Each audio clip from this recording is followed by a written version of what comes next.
Welcome back to the 5V podcast. I'm your host, Tom White. Today, we are joined by none other than the man himself, Indraneel Mitra, Principal Product Solutions Architect for Industry Products at AWS. Our first time that we've had someone from AWS on the show. Neel, welcome. Thank you. And I'm super excited to be with Mr. IoT finally. I was dreaming about the day. So glad to be here. Thanks for having me, Tom. Really appreciate that. You're very welcome. You're very welcome. I think when we spoke originally through the Analytica report, I kind of reached out to everyone that was featured as a who's who in IoT, and I always remember our first conversation. You were like really bubbly and energetic and passionate, and I remember saying to Katie, our head of partnerships, we must get Neel on the pod at some point. So really appreciate that. Thank you so much for having me. You're very welcome. Today's the day, and we're here. So as usual, let's get into it. Can you just explain a little bit about your background, who you are as an individual, and how you ended up at AWS? Yeah, absolutely. So, I grew up in India, and I did all my studies over there. Worked few years in Calcutta, which is like the eastern part of India.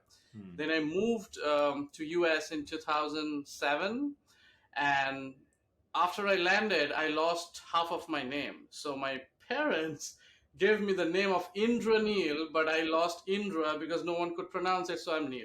So I stick to that. So I had been living in the New York area for last 15 years or so, and I had been working for Cognizant, which is a global consulting at that time. So I spent there like 12 plus years, in different roles, starting from developer to solutions architect to a business analyst, and also like a senior manager. I had a lot of global responsibilities of people management and P&L and whatnot. And then it was always a dream for me to work for a big product company. And I started exploring, and I was fortunate that Amazon kind of allowed me to be part of that family. So I joined Amazon Web Services in 2016. And since then, I'm here. I had been, primarily focusing on automotive customers, consumer side, industrial customers as well.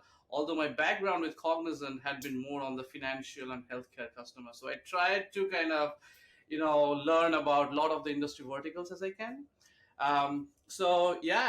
Super interesting, and I learned so much. We call at Amazon, it's not 1 year, but it's actually one dog year.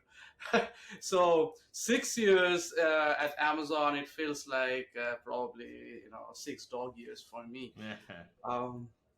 Pretty cool. And I had been working with a lot of OEMs and tier ones in the automotive space on connected mobility, V2X. In addition to the industrial and the commercial side as well. So I'm super excited today to talk to you about some of the cool automotive stuff that is coming up. Yeah, well, thank you for that. Thank you for the overview. I think for me, automotive is a passion of mine as an individual, right? I've always been into cars, into car tech. So, to get into this is great. And I think as a wider group, we're doing a lot more in automotive now. Clearly, there's big, massive seismic change, right? Yeah. As we look to end the internal combustion engine and diesels, certainly here in Europe by 2030 and 2035 for plug-in hybrids, a colossal amount of work that's going into this, right? So interested to know from an automotive perspective, roughly what you're doing at AWS, just how you're involved in these different kind of angles, Neel. Yeah. That's a great question. And you know what, like, not being super biased, but to be honest, no other industry is undergoing such a massive technological change as automotive. There is one side of powertrain electrification. So we are talking about a lot of EVs, of course, but there is also this whole, silicon chip shortage that we have seen during the pandemic for last few years, right? So there had been also a trend of moving automotive from more of a electronic, mechanical kind of device to more of a smart device that can take advantage of a lot of the high performance compute that had been there in the data centers, a lot of the best practices and the architectures that we have learned with enterprise customers. And Generally we break it down into four different buckets. When we are talking about automotive, and the four mega trends essentially. One is connectivity. So yeah, like you can unlock your door remotely, you can start the remote engine remotely, you can check your trip data and those kind of stuff, right? And with 5G coming, there will be a lot more opportunities on the connectivity space, like what you can do and do not. Autonomy, we are all dreaming of the day when we can just sit in a car, watch Netflix and Prime Video, and our Yeah. wives I can do love how shopping. you said. I love how you said and Prime Video just then. Sorry. Amazon Prime Video. Yeah. This is the whole Coca-Cola Pepsi thing going wrong, right? Exactly. And our wife can do shopping and the car can drive itself. So it's like a self-driving car. So there's a lot of Yeah. investment going on the autonomous side. Then the ride sharing, which changed our life. Like I still remember those days. I call a taxi and they say, "Hey, it's reaching there in 5 minutes," but you were waiting there for 15 minutes. So Yeah. Ubers and the lifts, how they have changed the whole commoditization for the auto industry. And then the electrification, which started with, which is needed for clean energy and sustainability, Yeah. and for our next generations, we have to do something for them, for the world, for the climate change. Yeah. So those are kind of the four mega trends. Tom, Yeah. So working thank on you for that. Yeah. I mean that's a lot, right? And it's a lot that's going on yeah. at the moment, and we're going to get into that a lot more during the episode. Just before we get into the kind of state of the industry as it is today, in your view, just want to let some of the viewers and listeners be aware that you've actually co-authored and published a book, Intelligent Workloads at the Edge. There's going to be a teaser halfway through the episode for everyone listening, so there's something coming up with this. So definitely stay tuned on that. And also, you co-authored a couple of courses as well, Neel. So let's get that in there so that people can know. So co-authored of the developing IoT applications at AWS, co-author of Industrial IoT Fundamentals, again AWS, and these are available online. Is that right? EDX and Udemy, Coursera. Is that correct?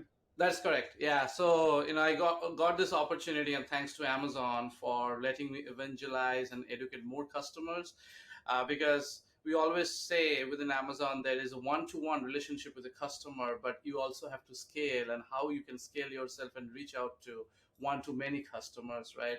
And that's where like our partners in the educational space, like Coursera and Udemy's and the edX, had been like phenomenal in helping us build this educational courses, which are not just theory but a lot of hands-on as well.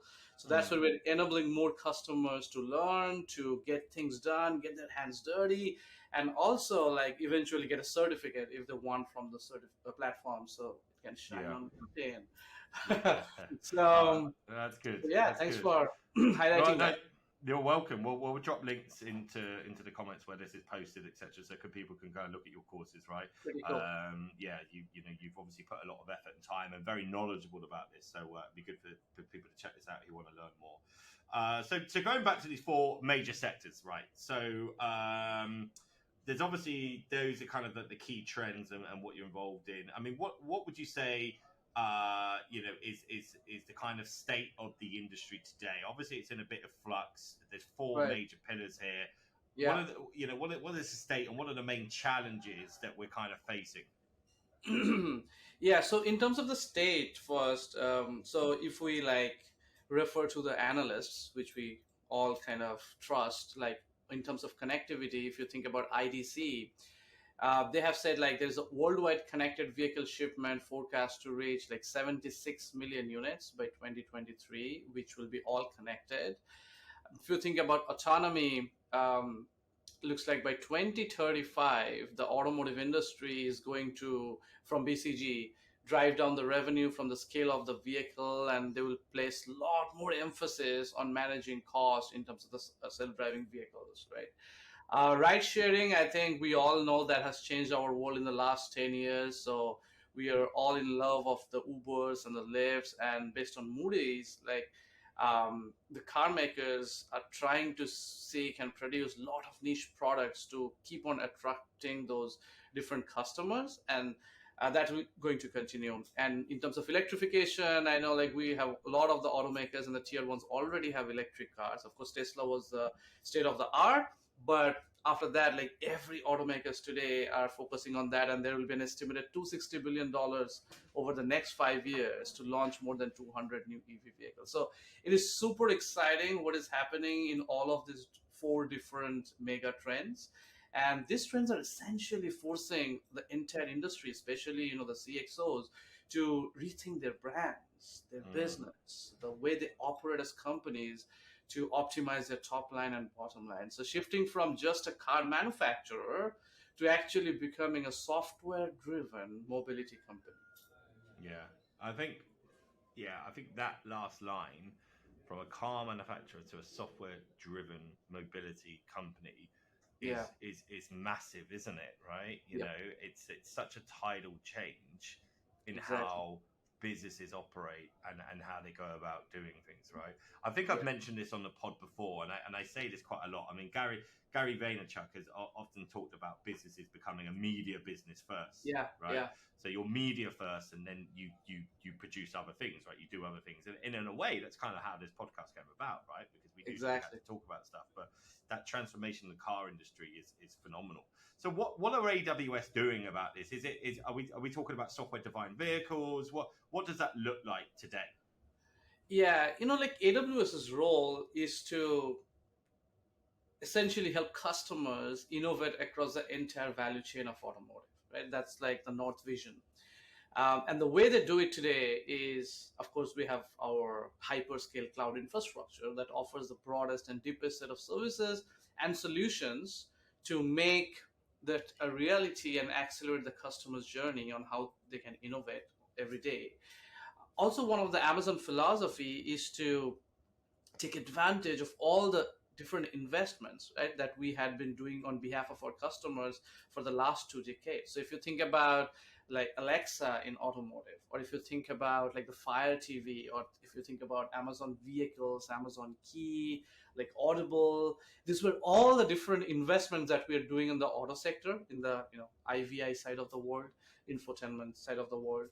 And we had been learning so much from our industry veterans through those collaborations and strategic partnerships. So I think Amazon will continue to invest in all these different areas where we have invested.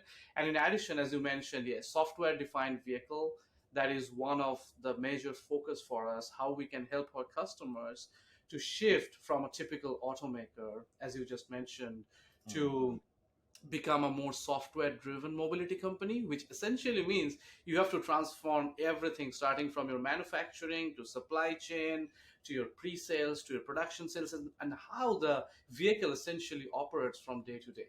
So we are here to partner with our customers in all these different areas and help them innovate in the And next years to come. yeah, yeah, I mean, I know it's amazing, and it's widely spoken about some of AWS's partnerships, right? Some massive partnerships that they've got with the car manufacturers. But for people that don't understand, or people that are sat here thinking, well, I know what software defined networking is, but what's software defined Yeah. vehicles, right? Yeah. What quick kind of like 2 minutes on what would you say an actual software defined vehicle is? How would you kind of determine that? Yeah, exactly. And that's a great question, because a lot of my friends, when they hear about like software defined vehicle, they're like, do we not have enough software in the car? Like, I have Apple Play, Apple CarPlay, we have Android Auto. Like, what else are you talking about? So when we talk about software defined vehicle, I like to say software defined things as well, because I'm an IT guy, because it's a huge thing that can do a lot of different stuff. But giving a little bit of history, when we see vehicle, the way they have evolved in the last 40 years or so, initially they had been all electrical and mechanical play, right? In the 1980s, there was an introduction of electronics and software for the first time, that we started referring to as ECU, or electronic control unit. And in the last 4 decades, that one electronic control unit, or a piece of software, blew up to 100 plus ECUs on the vehicle. So more and more electronics is coming into the vehicle. and that was being referred to EE architecture, or the electronics and electrical architecture. And when I talk about all these ECUs coming into the vehicle, it's not just on your infotainment system, it's within the vehicle, the way the car operates in terms of the powertrain domain, and we'll talk more about that, or in terms of the body of the car. For example, when you are remotely unlocking a car, that means it has to do something on the body of the car, because there is an actuator which essentially unlocks your door, right? So that means you need a lot of software that can talk to different modules within the vehicle, and that's why like a software defined thing and vehicle is. And the cool thing is, it's not only a commercial vehicle problem, right? There is like the autonomous agriculture. There like could be the delivery drones. There could be like the robo taxis. There could be like the military UAVs, which can take advantage of this entire software defined things. And finally, it's called also like the vehicle 4.0.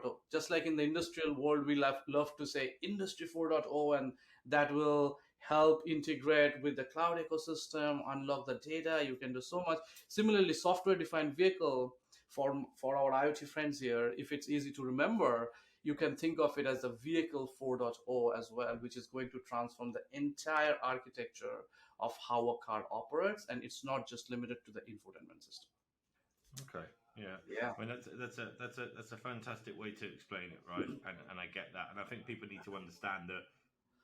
Maybe if you go back 50 years, the amount of microchips that were in a car was quite small. And if you look now, there's literally hundreds, if not thousands, for everything, as you mentioned about, unlocking the door, right? There's literally everything. It's not drive-by-wire anymore, right? And that's even without the EV side, right? And the fact that there's, a mechanical element to it. What are the challenges? So we kind of spoke before, and in our notes we spoke about ECU, so electronic control unit challenges, and the fact that there's lots of vendors, etc. Do you want to talk a little bit about that? Yeah, sure. So firstly, I also need to I think I need to share a little more about the vehicle with our IoT friends here again. That if you think of vehicle, it's essentially a rolling sensor platform as well, right? So think of how many sensors that gets into the vehicle. You have the lidars now, you have the radars, you have the cameras, you have different ultrasonic, you have infrared, and then you have all those sensors related to, hey, is there occupancy? Is there like the temperature working fine? Is like I have the right ambience and whatnot? Then accelerometer and the gyroscope. So there are so many sensors that exist in the vehicle on different parts of the vehicle, right? So what happens today is, as I was mentioning about ECU, there are millions of lines of embedded code that exist in a vehicle that can support all this kind of different, sensors and the actuators through electrical and electronic architecture. Now, the challenge, as Tom mentioned, is it's so fragmented, right? All these ECUs come from different tiered partners, which the OEM sends specifications to. And once they get those ECUs, the OEMs will essentially go through an integration and testing, and finally it will be put into a vehicle as part of SOP, after which you get the vehicles. And it's a long process. That's why you cannot get cars every year just like a smartphone. It takes at least 5 to 7 years, because there's a huge supply chain and procurement of all these modules, ECUs, and other components, hardware and software, that needs to be part of the supply chain and integrate into the ECUs, right? So to avoid some of this problem, what the automakers did is they started using something called a domain architecture. So rather than outsourcing, saying, hey, vendor A, B, C, D, E, you take one or couple of ECUs each, let's talk about domains now. So I will have an infotainment domain and the instrument cluster domain, right? That probably is outsourced to a set one or couple of vendors. Versus I have a powertrain domain, which helps me drive over electric or combustion or whatever it is. Then I have an ADAS domain, which helps my car to drive safely on the road. So we are moving from isolated ECUs being outsourced and developed by different partners. We are moving to a domain-based architecture where it has been more consolidated, and it makes the OEM's life easier, because now they can get a domain, they can integrate those domains, and that kind of works, right? But even then, that happens today. The domain-based architecture happens today. But even then, you have a 2 to 3 year kind of a roadmap at least for a vehicle to get into the design phase to when a consumer can actually get it, right? Even with Tesla, if you think about it, you are not really getting all the vehicles like every year. Like, of course, there's a lot of software updates happening, but it's not like the new generation of vehicle that is coming every year, right? So now the industry is moving to something called a zonal architecture, which is decoupling the compute and the IO. So a very simple example is if you have a docking station on your desk, right? I'm sure you probably do, especially after COVID. We all have some kind of docking station. So what you are doing, you are putting all the USBs and all the Ethernet or all the other kind of SSDs in the docking station. And then you are connecting your laptop with a USB-C or something just to the docking station. You really don't care about connecting all those to all the different ports. Now, Apple doesn't give you that many ports anyhow these days, but docking station makes your life easier. So same thing is going to happen in the vehicle. We're talking about, hey, all these ECUs that you need to connect through the domains, for that you need a lot of wiring that needs to be connected manually today. And that's a lot of work by the engineers, because you need to have all those wiring harness and the infrastructure within the vehicle. If you think of a legacy house, maybe you bought an old house, how the electrical architecture in that house is, and now you build a modern house that is much more consolidated and zonal, right? So that's what is coming to the vehicle, where you are saying that I have 4 zones and all my IOs are part of those 4 zones, and those IOs essentially communicates with the rest of the high performance compute that is going into the vehicle. That way I can save a lot of time in all this wiring. And guess what? Less wires you have, the cars will be lightweight, which means more fuel efficient, and which means less energy, which means we are more sustainable, right? So it's kind of a win-win once we get there, because just by saying that, hey, you are an electric car versus an ICE car, you cannot be 100% clean, because there is so much energy that is getting wasted in some way within the vehicle that can be optimized in the future. Is that making sense, Tom? Sorry. Yeah. I was No. I get really Okay. passionate about this topic. So No, I was letting you get into it. I think you're actually 100% right. Guys, we have a very special announcement today in the episode. So Neel has kindly offered to give a few copies of his book away, Intelligent Workloads at the Edge. Deliver cyber physical outcomes with data and machine learning using AWS IoT Greengrass. This is a fantastic opportunity for anyone that's in the industry from an engineering or development perspective to learn more around real life examples about what AWS are doing from the man himself, an actual employee of the business today, and for you to soak up more knowledge around what this can mean and skill set for you moving forward. So my past, some of the listeners and viewers, you guys will know that I've worked in embedded, and it's quite difficult sometimes to get books for people actually doing this at the moment. So again, I think this is a really great opportunity. Neel, do you want to just give a little bit of details about the book? I mean, it certainly doesn't hold back when it's delving into tricky subjects, and I can see why you've written it. What will people learn from reading this? Yeah, in my experience, as I was fortunate to get to work with different industry verticals, starting from, as I was saying, consumer to industrial IoT to automotive, I started learning how important edge computing is, right? Of course, there is IoT, Internet of Things, where you are essentially connecting to a cloud endpoint and doing a lot of things on the hyperscale infrastructure. But there are lots of use cases that is just for the edge. You have to solve them on the edge. And generally, we talk about 3 laws, right? One is the law of physics. That means still today, you have to go through that round trip latency. So if you're autonomous vehicle and it's going to crash, you cannot wait for that 100 millisecond round trip latency and make a decision. You have to make the decision on the edge in milliseconds, nanomilliseconds, right? Law of the land, which is the regulations. There are a lot of industries where the data cannot essentially leave that specific facility. Like if it's a healthcare, my data needs to stay in my hospital. It cannot even leave the hospital. So forget about your data center and whatnot, right? Yeah. And that's where we kind of started thinking about how we can, me and my co-author Ryan Birch, he couldn't join today, but hello Okay. Ryan, if you're watching this. Hey, Me and my Ryan. co-author, we thought that it would be great opportunity for us to share the learning.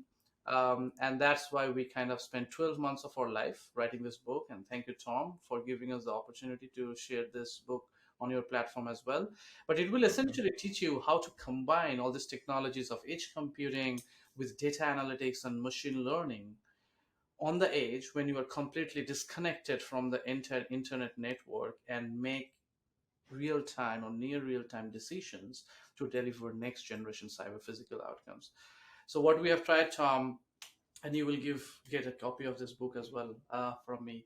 But what we're trying to do is we have tried to create a story that everyone can relate to. It is like a connected home story, and in a connected home, how you can have different sensors and actuators. And if you have to build a certain platform that can still work in a connected home, even when your router is down, it's completely age-based processing, because maybe your Mm. Wi-Fi is down and someone is breaking your windows and getting into, so your sensors are not able to notify you. How you can still take advantage of edge computing to make all those offline decisions as well. So it's a combination of a great storytelling, hopefully great, sorry. It's a combination of storytelling and like real architectural best practices and hands-on. So if you'd like, you can actually get hands-on with AWS IoT Greengrass, with data analytics, with machine learning models through Amazon SageMaker. So it's not just like theory.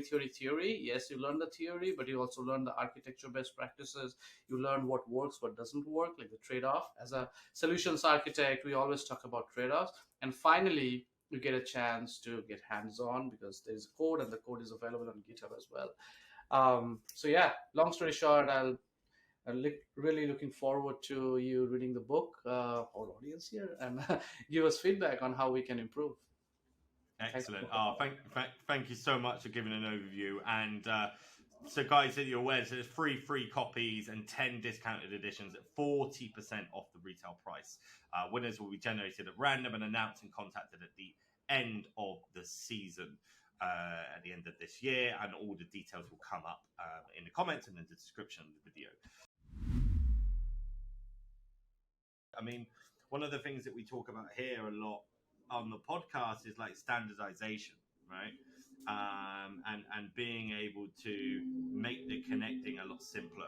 So effectively, what you're saying here is that you've got so many different components, so many people talking to different things. Like, what if you Yeah, had a common user interface, right? yeah, A way to be able to do this and extend this further than the multiple different facets and multiple different connections at the moment. And I think once you can simplify that from a manufacturer's point of view, it becomes then easier to roll out different cars and different configurations, etc. Because I think the WLPT kind of initiative recently around car manufacturing has sort of said that, when you produce a car, you used to be able to kind of like, I want a heated steering wheel, I want a sunroof, yeah, but now you can't have any of that stuff, right? And there's lots of regulatory changes coming into place, and I think correct.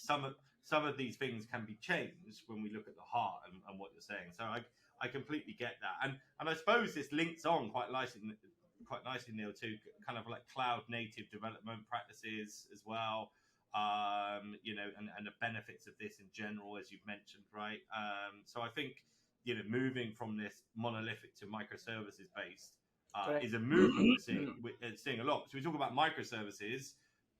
Certainly in automotive, BMW are talking about microtransactions as well, right? So everything is kind of moving along to that kind of pay per play kind of model, Exactly.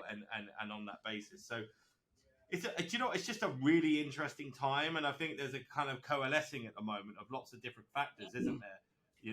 There's the technology side, there's how you buy, how you lease, how you run, how a Exactly. car's configured. Do you think with the semiconductor shortage, do you think that people have had to kind of change their kind of tact with this a little bit? I know when I was ordering a car recently, Yeah. it took like 12, 15 months, right? And then I still didn't Exactly. get wireless charging. Right, right. And my car lease like I need to renew it in October, and I have the Sure. same problem. I cannot buy a new car that is not like super expensive.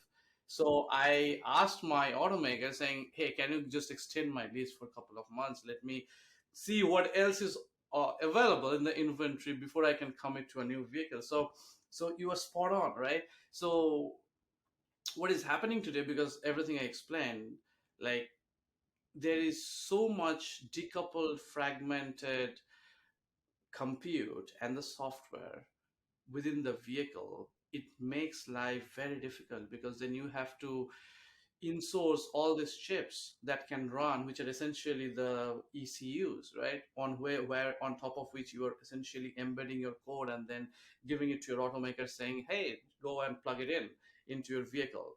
So now think of an architecture which is super simplified, and of course it will take time. It will not happen overnight. It's next at least 8 to 10 years. But think of a simplified architecture where rather than having 100 plus compute units or ECUs again, you have 3 or 4 compute units. Like in Mm. the cloud, you have like high performance compute, like super powerful.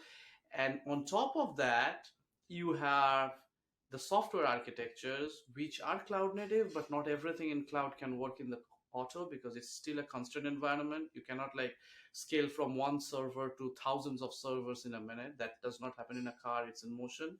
So there are constraints in the vehicle that we have to think around. But at the same time, you can simplify this architecture. You can make it similar to how we have started on the enterprise side of the world. It used to be like bare metal. We all Mm. know, right? We had been part of that world. It used to be Mhm. bare metal. From then we said, okay, you know what? Bare metal, we are not able to scale enough. It's like a lot of physical servers to manage. Let's bring on hypervisors and virtual machines, so that in one server I can have 100 VMs that I can give to different developers. Well, that was good. Then we said, okay, VMs as good, but looks like we need more interoperability. Let's have containers. Then we got containers that starts running on the data center, where you don't have to worry about the underlying hardware, underlying operating system. You just have a container, you deploy, you are good.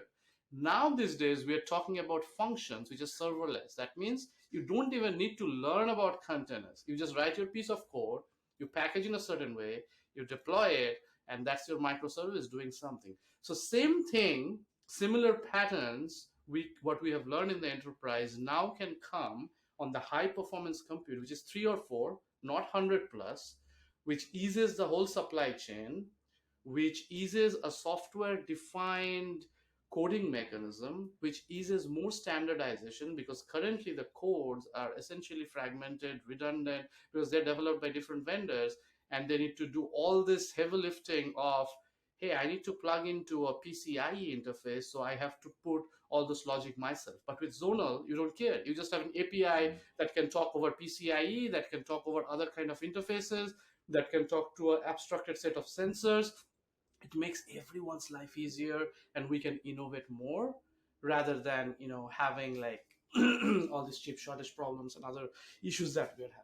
So yeah, it's Yeah. kind of a win-win. Simpler architecture, more standardization, as you said, less redundancy of code, and easier to manage, to innovate for everyone in the automotive ecosystem. Yeah. Yeah. And it's a And I think journey. It's a journey. yeah, it's a big journey, right? And I think doing anything to enable innovation to prosper more is a good thing. Yeah, I can certainly see this being challenging, with the varying manufacturers wanting to kind of work together in a way, right? yeah, And the competition fears that you might have over that. But it's, I feel like it's heading in the right direction, yeah, yeah, as yeah. as an overall movement. Um, Fingers crossed. yeah. Well, look, I think the work that AWS are doing, like from a hyperscaler perspective on this, is really good. Like, if it wasn't for you guys, let's be honest, like it probably wouldn't be happening to a degree, and it's kind of the glue that is enabling this to even do what it needs to do, which is fantastic. I mean, even if you look at AWS as a proper component of the Amazon corporation, I mean, Yeah, wildly successful, right? yeah, Like really successful. And I think that's part of the reason why you're there, right? yeah. But equally how how would these brands can work together? Um, moving on to something else, which I'm really interested to learn more about, is AWS's approach to more connected vehicles integrations and the partnership with Blackberry QNX as well. Um, so everyone remembers like Research in Motion and Blackberry Yeah. from a handsets perspective. Obviously, that business has gone on a transformation in recent years. Do you want to talk a little bit about that, Neil? Yeah, sure, absolutely. So this is a great question because often customers ask us, okay, you are talking about vehicle, but how? Like, how are you going to help us? Right? You have a hyperscaler cloud platform, that's great, but how can you help us within the vehicle? And that's where we had a partnership with BlackBerry, and QNX is actually one of the leading um, RTOS, in the industry, supporting I think close to 200 million vehicles. So they're like a, a huge player, one of the one of the leaders in this industry. And AWS is a leader in the cloud computing industry, as you know. So together they join hands to provide what the industry truly needs, which is essentially in-vehicle software that can provide an intelligent vehicle data platform that can use machine learning. So a lot of the problems today, if you think about, is you do not have access to all the data being generated within the vehicle. There is no way you can offload that data to the cloud and kind of get insights on that to figure out, hey, is it a predictive maintenance that we can do?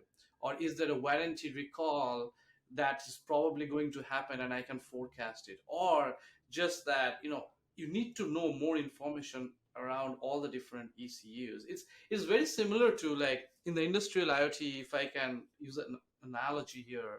If you think about, you have all these PLCs and the sensors and actuators talking to SCADA systems and MES, and then you have the historians, and they are in a completely separate network perimeter, right?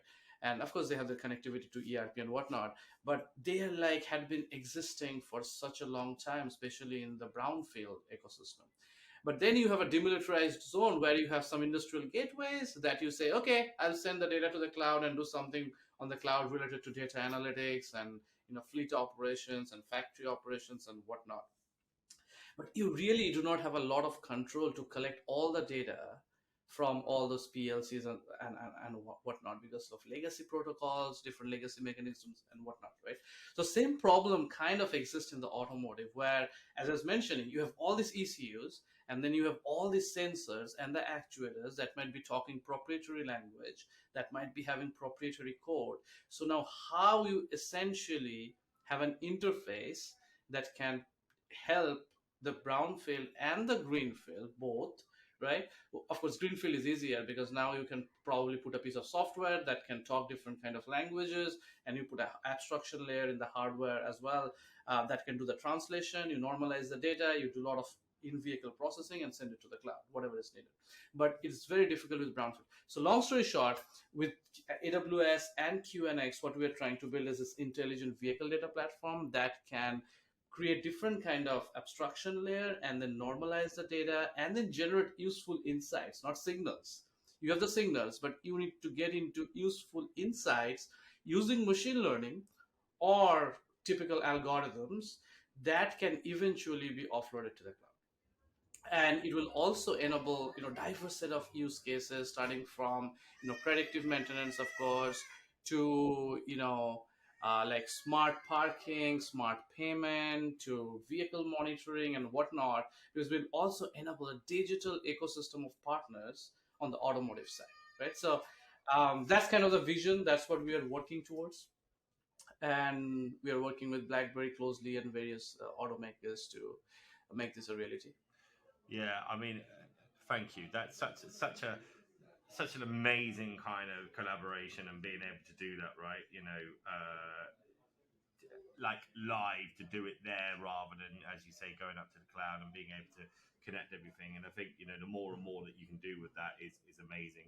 And I think from a safety point of view as well, right? I think you know being able to recognize when there's issues perhaps with the driver, and as we spoke earlier, I think human error will be the one thing that causes the problem later Yeah. down the line with automotive, right?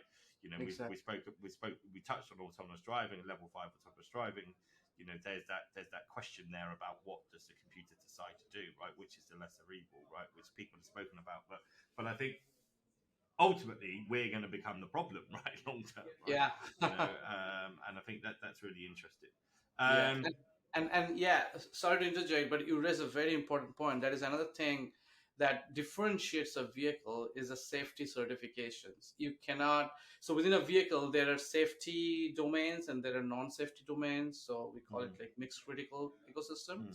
And you have to go through a lot of certifications. And QNX had been building all these capabilities for a long, long time, right? So we can learn from their experiences and bring the goodies of the cloud to the edge, to the vehicle, with all these software architectures, best practices, integrations, and whatnot. And together, we can enable our customers to innovate. But that's a great point. Like safety is something that is not a problem in a consumer device or maybe even an industrial device, like a life-threatening situation.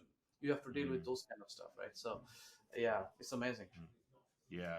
Well, it's an added layer of complexity, right? Because Yeah, as you say, if it was a consumer device, it was something sat on a table in the house, you wouldn't need yeah, to worry about it. But this thing's got the capability of traveling 150 miles an hour, right?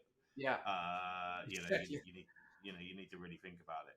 I want to move on to FleetWise. So, I mean, I know AWS IoT FleetWise as a tool, as a set of the suite of products that AWS have out there. Quick overview on FleetWise for those that haven't come across it and what it is. Yeah, absolutely. So we like to call it like it's an open GL for vehicle data. Essentially, Blackberry Ivy can help you generate all these great insights, right? And even without Ivy, FleetWise can work, but it essentially helping you offloading a lot of the data that is needed to the cloud. So, for example, if as a fleet manager, you have to list all vehicles where tire pressure has decreased more than 20% during the last 24 hours in New Jersey because there had been like a snowstorm or something, you can inform the vehicle owners easily, right? This is possible even through like each individual manufacturer, vehicle model, where you can encode all these different tire pressure signals differently, but then create an abstracted layer where FleetWise can come and say, hey, it could be conditional, like an event trigger. That means you had a snowstorm and that has changed based on weather conditions. It could find out that okay, now I need to send this to the cloud for machine learning training purpose or just a notification on whatnot based on recommendation from the ADAS system. Or it could be scheduled. It could be as simple as like, hey, every few weeks I want to just schedule like what's happening with my vehicle acceleration. And if it is like Uber or a Lyft, is my driver who is driving the car, are they doing hard brakes quite often, right? Or other kind of indications that can happen. So you can get all those different kind of data points, which was very difficult to get in the past.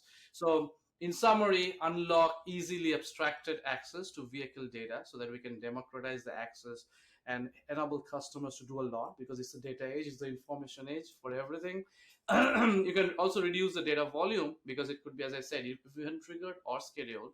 And now you have all this vehicle data, you can actually action it in near real time. So if you have a real problem with the tires or if you have a real problem with some ADAS system, rather than you understanding it while driving, the fleet operator or the dealership already knows about it and they can probably inform you, call you, say, hey, Tom, you know what, this is something wrong happening with your vehicle and you should actually try to make a dealership should come to the dealership tomorrow because this is like a time sensitive thing. So it's more predictive and enabling the vehicle owner rather than being reactive and getting into a situation and then you figure out, oh, what I need to do. I need to call the emergency service and whatnot. So that Yeah. also, changes how we drive, like safely and whatnot. Yeah, I think it's amazing. You're right.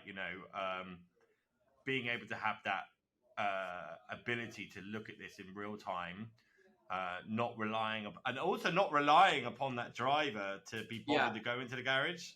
right? And to be bothered to exactly. do that because how many people drive around when their tires are bald or thinly wearing, or they drive around with a light out because maybe they don't care, right? Yeah, And I think that from a safety aspect is also really, really critical, isn't it? So you must go and fix it. So this is a problem. We need to ground this truck, or we need to ground this, or whatever. And exactly. I think FleetWise is really, really good at doing that. And clearly, there's secure data passing, getting this information up to the cloud and up to the people, so we can't be hacked, big transit, right? And for people to get this stuff. Exactly. So I think it's amazing, and it's certainly a really interesting tool because one of several AWS IoT cool tools right out there, that are out in the market with various customers, across the planet, right? In terms of the future, we always like to talk about 5 years out, right? We always like to talk about where we're going in the future. What does that look like? Yeah, Future mobility is software defined, right? AWS is accelerating absolutely. that. I think that's clear to see. What are we developing more kind of, based around AI and machine learning, kind of either at the edge, within the car? What does that look like in your view, Neil? Yeah. So essentially, IV is our in-age capability that we're developing with BlackBerry, right? So that's where you build all these synthetic sensors, which is essentially a virtual representation of the real sensor, which sits on the vehicle. And then synthetic sensor is also like a piece of code. And that code could be a machine learning artifact. That could be a simple Python code doing some, typical mathematical computation, right? And with FleetWise, what we're trying to do, and there could be different other consumers as well. FleetWise, we think, is like a data communication or data offloading mechanism for IV, where it can work in combination with IV, or it can just work on its own with different automaker systems based on how they decide to move forward. But together, this is all an edge play, right? So, for example, if you have, let's say, a location service that captures your GPS locations and stuff, and you have a camera service, you can get all these different raw signals. You can do the sensor fusion and create the scene, and based on that scene, using machine learning, of course, you do trigger different kind of evaluations, and you create useful insights that can be operated locally, maybe just on your infotainment system. Like, hey, my car was parked on a shopping mall. I was inside, someone came and hit it, and they're gone. Now I have insurance liability, although I have no fault. How do you find that out? Yes, you can put cameras today. Some people do, some people don't do, which records for a certain period of time. And then you probably send it to the insurance later when they reach out to you. So it's a very long process, very reactive mechanism. But just think of the future where your car is there and probably you get hit, and all this intelligence within the vehicle, it already has a lot of cameras and the radars and whatnot, right? So it can already get all this data. It can do the synthetic sensor fusion. It captures the location of the vehicle where there is no occupants. That means you are not there, so it's not your liability. And finally, that can be sent to the insurance customer, maybe directly, right? Say, hey, this is what happened. Insurance, no fault of mine. Of course, that can be controlled by the vehicle owner. I think I'm just giving a hypothetical situation. And it can even call emergency services. So all of these things can happen automatically rather than reactively. And you're like, oh my God, it's $100,000 vehicle I purchased yesterday, and now I have a big scratch, and I don't have any clue what exactly happened. Um, so long story short, there will be more and more intelligence that will be in the vehicle that uses the power of machine learning and data science, and it will like transform how the vehicle operates today. And as AWS will be helping with our customers, working with our partners to continuously evolve on this set of services, whether it's on the edge or on the cloud or on the MEC, like the network edge. We're talking a lot about 5G. So it could be anywhere where it kind of transforms the way things operate. So we have a lot to do.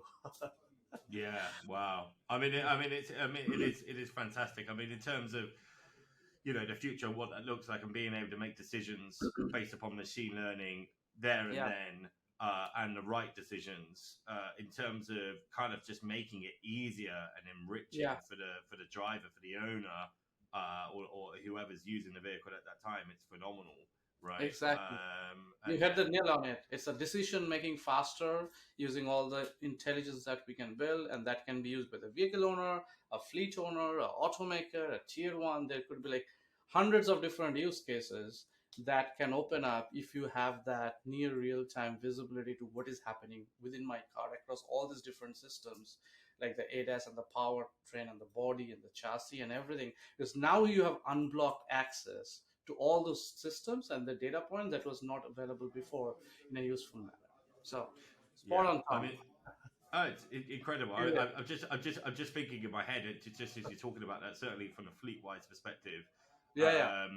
You let's say, for instance, you're looking at a monitoring on a car or what have you, and now you've got the ability to upload that real time to a cloud. You can then reference it against, Correct. 1,000 other cars that might have had that issue at some Exactly. point, and to find out the issue at at that precise time, right? So Exactly. you're not just on that one instance. So there's so Right. many benefits in being able to do it and Exactly. leading from a software defined approach. So Yeah, and yeah, you it's can create amazing. all these campaigns, right? Especially with the EVs, we're always scared. At least I am. Like, hey, is 300 miles charge enough for me?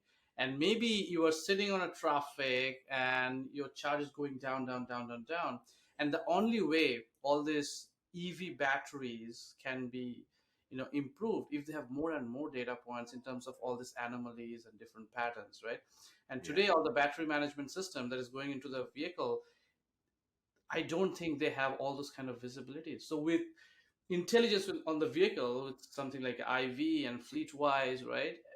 On a fleet of EVs, as an automaker, you can run a campaign. You can say, okay, what is happening on my batteries? Like, is it a problem in a specific geo? Is it a problem in a specific set of models? Is it a problem with a set of specific vehicle owners? And you have all these insights based on which now, as a EV manufacturer, you can say, okay, this is the problem with my batteries that I need to work on. So there are a lot of, as I say, there are a lot of use cases, and you hit the nail on it. yeah, yeah. It's It's awesome. amazing. I think kind of getting near to the end of the show. It's just been my brain is just so active on this.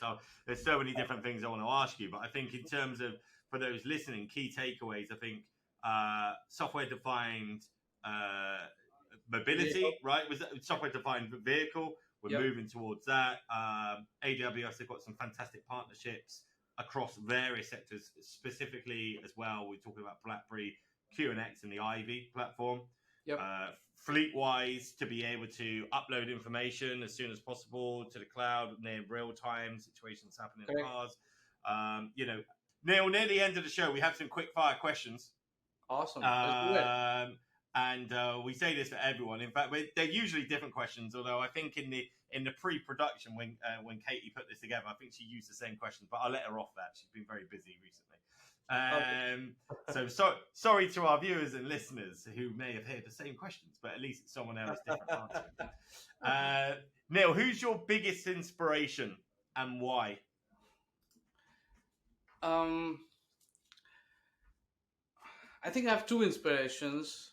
Okay. Biggest inspiration, I don't know if two can be biggest, but both of them are kind of equal. One is my mom personally, the way she gave me all the values, and within a lot of hardship, she kind of stayed focused and made me the person who I am today. So um, I can never return what she did for me. That was amazing. And professionally, I think Steve Jobs. Like, Okay. I always look up to that guy. The way he have gone through ups and downs, and still able to change the entire world for all of us. And when I still get a chance today, I listen to some of his videos from, like, when he was presenting at Stanford, I think, and Harvard and many other places, or his book, the biography. It keeps on, like, motivating me. Like, even with the lots of ups and downs in life, you should kind of keep on going and believe what you do, love what you do. So yeah, I think if I have to choose the two biggest, it's my mom and Steve Jobs. Oh, that's lovely. We asked that the other day, and I was the CTO of NTT, and he was saying his dad, and I think a lot of people say that, and I think that's really nice, right? Because they are what got you here today, right? Favorite technology use case. So either favorite piece of tech that you own, or favorite kind of technology out there which you just think is amazing. Um, I don't own it, but I want to own it, which is like the Tesla. I have driven it, you know, like I've rented and driven Teslas, and I really like the autopilot side of things. Yeah, I had been using like cruise control for a long, long time, the advanced cruise controls, right? But autopilot is something really, really cool that I want to own it. So that's, and I'm in automotive, so I think it's not a very interesting answer, but but I'm really looking forward to the autopilot kind of days in the future where I don't have to drive, and that's a really cool piece of technology which like is amazing. Yeah, what Um, else you got? it's good. Final question. Uh, what advice would you give to your to a younger person trying to get into the industry, into the IoT, into the automotive and the technology world, that perhaps wouldn't know where to start? Yeah, I'd actually, like to share one of my experiences. When I started my career, I was working on different set of technologies, and suddenly there were like some trainings related to Java that popped up because Java was like shaping up at that time in India, and everyone kind of knows Java, and you have to know Java as well. And I had so many other things to do, and I'm like, okay, I don't need to probably do it. It's of no use to me. But one of my managers at that time came and told me that, hey, you know what, like no all knowledge ever goes west. You never know when it will come. That opportunity will come, and you might have to reuse that knowledge and do something. So I went to the training. I did not do much on Java for the next 2 years, but after that I got this opportunity, which is one of the greatest projects I did. It was all based on Java, and it was like, okay, I did that training 2 years back. I don't remember most of it, but I do have a foundation now, top of which I can learn more. So long story short, what I want to say to the younger people is, if you are getting an opportunity to learn something, just learn it. You never know when it will come, and you will need it. And in today's world, there is so much opportunities to kind of get to know things. Like if you go to edX or Coursera or Udemy or AWS website or Google or wherever it is, right? You have so many trainings. Just YouTube, you can essentially do anything you want. You just have to spend the time, search for quality content, and then start learning. So stay learn and be curious, and along with that, keep a healthy, humble attitude, because I have also seen a lot of super smart people, but it's so difficult to work with them. So it's important in the longer run where you have a good attitude, where you can build healthy relationships, because relationships matter in the business, in addition to all the technology knowledge and the business knowledge that you are gathering. And a combination of all these three things, your technology knowledge, your business knowledge, your communication, your soft skills, essentially building relationships, keeping the right attitude, will help you go places. So yeah, I'll stop preaching. Sorry, that was No, on it's Tom. not. He poked me. It's all right. Do you know what? No, it's great. I think, yeah, learn the stuff, soak everything up, because you never know where it's going to take you, right? It's the same Yeah. advice that I give my guys and girls in the office. So that's fantastic. And lastly, for our viewers and listeners, make sure, hopefully by this point you've heard the midsection about the book away. Neel was kindly offered to give a few copies of his books away. Details are in the episode description, in the comments. Here's a book here. Yeah. Get involved, read it. On that note, you never know where the information in the book that Neel has produced is going to take you. So get involved, Thank you. guys. Neel, it's been a pleasure having you on the podcast today. Really enjoyed it. Super insightful, a subject close to my heart, and you've been an absolute great guest. Thank you. Awesome. Thank you. Let's do a virtual high five. Boom. Boom. Thanks, Neel.